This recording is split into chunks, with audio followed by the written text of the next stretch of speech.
యేసు శిలువలో 6వ మాట సమాప్తమైనది. యోహాను 19:30. శిలువపై చివరి క్షణాలు. యేసుక్రీస్తు శరీరం బలహీనమైంది. బాధలు, నొప్పులు అన్నీ పూర్తయ్యే సమయం వచ్చింది. ఆ సమయంలో యేసయ్య ఒక గొప్ప మాట పలికాడు. సమాప్తమైనది. ఈ మాట సాధారణమైనది కాదు. ఇదొక విజయం.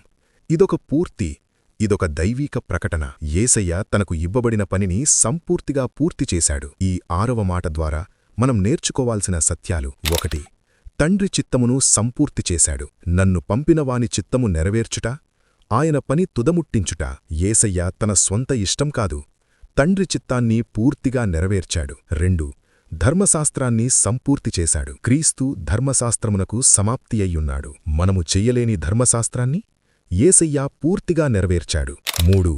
విమోచన కార్యాన్ని సంపూర్తి చేశాడు. ఆయన రక్తము వలన మనకు విమోచనము. మన పాపాల క్షమాపణ కోసం యేసయ్య తన రక్తాన్ని చిందించాడు. 4.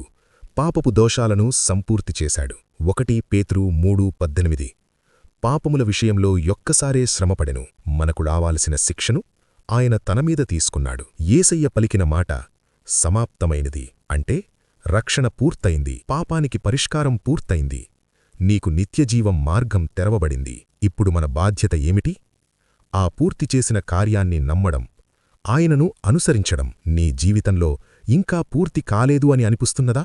గుర్తుంచుకో, యేసయ్య ఇప్పటికే నీకోసం సమాప్తం చేశాడు. ఈ వీడియో మీకు ఆశీర్వాదంగా అనిపిస్తే లైక్ చేయండి, షేర్ చేయండి. మరిన్ని ఆత్మీయ సందేశాల కోసం సబ్స్క్రైబ్ చేయండి. దేవుడు మిమ్మల్ని సమృద్ధిగా ఆశీర్వదించును.